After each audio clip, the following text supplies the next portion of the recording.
ನಮಸ್ತೆ ಕರ್ನಾಟಕ ಜಾಕಿ ವಾಹಿನಿಗೆ ಸ್ವಾಗತ. ನಾನು ರಾಜೇಶ್ ತಾಸಪ್ನವ್ರು. ಇವತ್ತು ಬಾಗಲಕೋಟೆ ಉಪಚುನಾವಣೆಗೆ ಸಂಬಂಧಿಸಿದಂತೆ ವಿಶೇಷವಾದ ಮಾಹಿತಿಯನ್ನು ಹಂಚಿಕೊಳ್ಳಲು ಪ್ರಯತ್ನ ಮಾಡುತ್ತಿರುವೆ.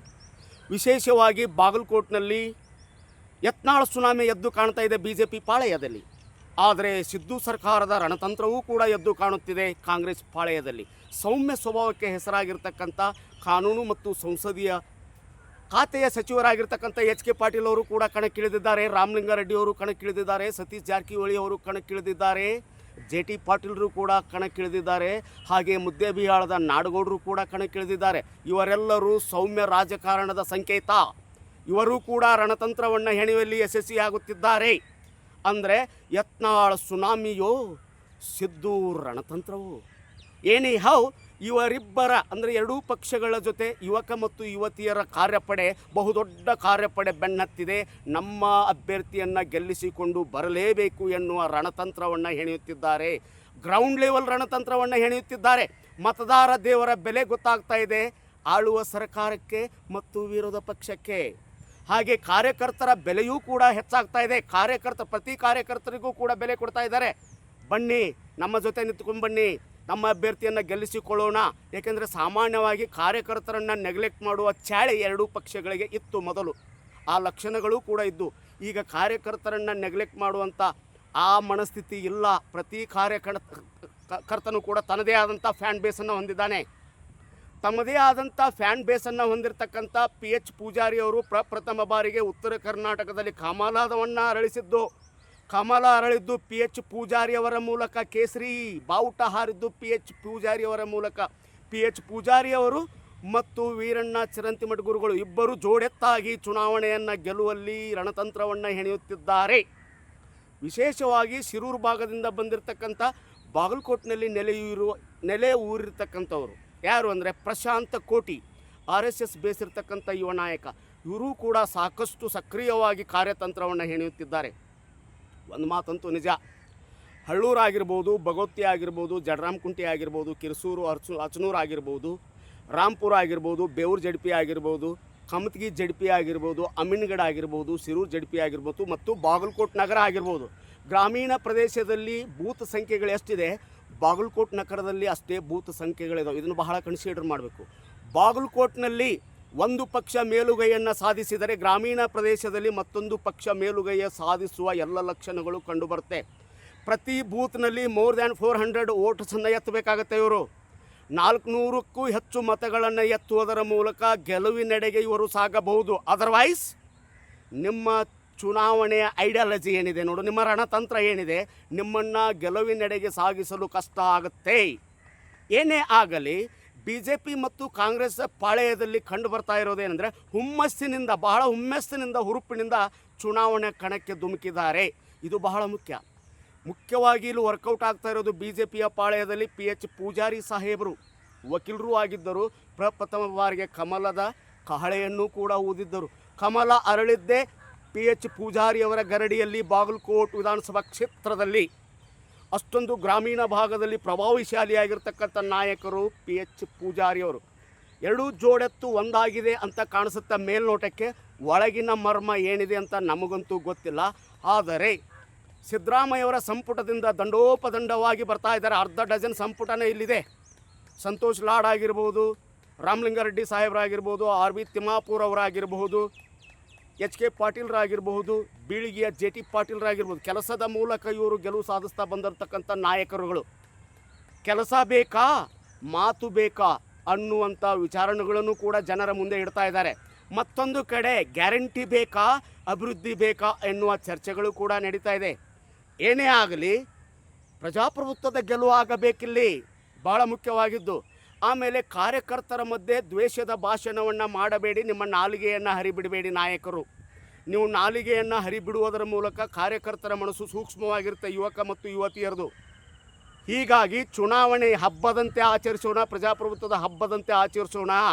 ಚುನಾವಣೆಯಲ್ಲಿ ದ್ವೇಷದ ಬೀಜವನ್ನು ಬಿತ್ತುವ ಕೆಲಸ ನಾಯಕರಿಂದ ಆಗಬಾರ್ದು. ಚುನಾವಣೆ ಒಂದು ಹಬ್ಬದಂತೆ ನಡೆಯಬೇಕು. ಈ ಹಬ್ಬದಲ್ಲಿ ಎಲ್ಲರೂ ಕೂಡ ಭಾಗಿಯಾಗಬೇಕು. ಎಲ್ಲ ಪಕ್ಷದವರು ಕೂಡ ಭಾಗಿಯಾಗಬೇಕು. ಎಲ್ಲ ಕಾರ್ಯಕರ್ತರು ಕೂಡ ಹುಮ್ಮಸ್ಸಿನಿಂದ ಭಾಗಿಯಾಗಬೇಕು.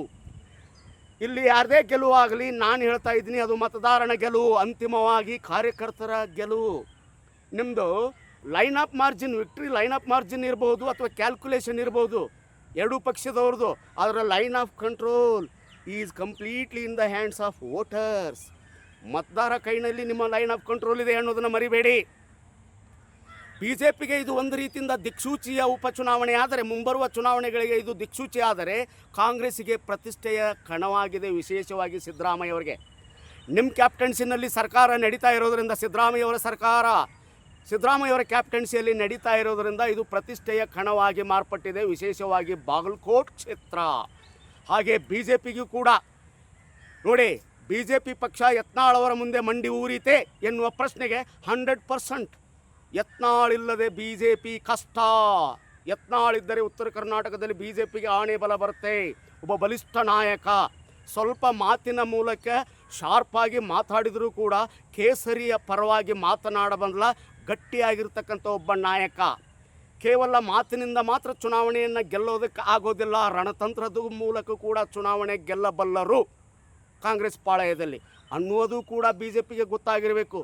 ಇಲ್ಲಿ ಸಮಾಧಾನಕರ ಏನಂದರೆ, PH ಪೂಜಾರಿ ಅವರು ಸಕ್ರಿಯವಾಗಿ ಕೆಲಸ ಮಾಡ್ತಾ ಇರೋದು ವೀರಣ್ಣ ಚರಂತಿಮಠ ಅವರಿಗೆ ಬಹಳ ಹುಮ್ಮಸ್ಸಿನ ಪರವಾಗಿ ಕೆಲಸ ಮಾಡ್ತಾ ಇದ್ದಾರೆ, ಬ್ಯಾಟಿಂಗ್ ಮಾಡ್ತಾ ಇದ್ದಾರೆ. ಇದು ಬಹಳ ಮುಖ್ಯ. ಅಂದರೆ ಬ್ಯಾಟಿಂಗ್ ಲೈನ್ ಚೆನ್ನಾಗಿರಬೇಕು ಚುನಾವಣೆಯಲ್ಲಿ. ಹೇಗೆ ಕ್ರಿಕೆಟ್ನಲ್ಲಿ ಬ್ಯಾಟಿಂಗ್ ಲೈನ್ ಚೆನ್ನಾಗಿದ್ದರೆ ಗೆಲುವು ಸಾಧಿಸಬಹುದು, IPLನಲ್ಲಾಗಿರ್ಬೋದು, ಒನ್ ಡೇ ಮ್ಯಾಚ್ನಲ್ಲಾಗಿರ್ಬೋದು. ಇಲ್ಲಿ ಕೂಡ ಬ್ಯಾಟಿಂಗ್ ಲೈನ್ ಪರ್ಫೆಕ್ಟ್ ಆಗಿದ್ದರೆ ಮಾತ್ರ ಗೆಲುವಿನ ದಡವನ್ನು ಮುಟ್ಟಬಲ್ಲದು ಯಾವುದೇ ಪಕ್ಷ.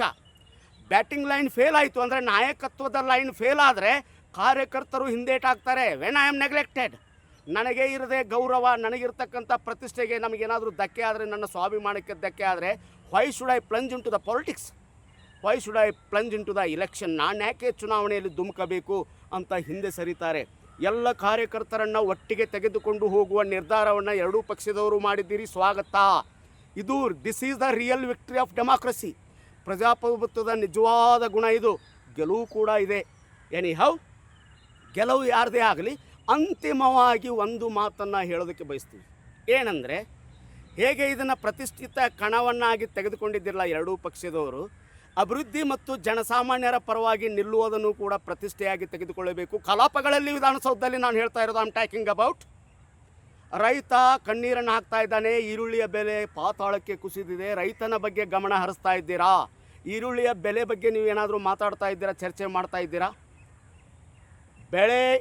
ಬೆಳೆದು ಬೆಲೆ ಇಲ್ಲದೆ ರೈತ ಸಪ್ಪೆ ಮೋರಿ ಹಾಕಿಕೊಂಡು ಕಣ್ಣೀರನ್ನು ಹಾಕಿಕೊಂಡು ಮಾರ್ಕೆಟ್ನಿಂದ ಮನೆಗೆ ಹೋಗ್ತಾ ಇದ್ದಾನೆಂದರೆ ನಿಮಗೆ ಅರ್ಥ ಆಗಬೇಕಲ್ಲ. ಕಣ್ಣು ಕಾಣಿಸ್ತಾ ಇಲ್ವಾ?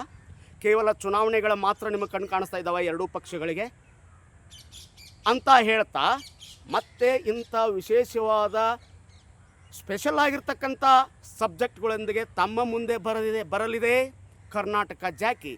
ಇದಾಗಿತ್ತು ಇವತ್ತಿನ ವಿಶೇಷ.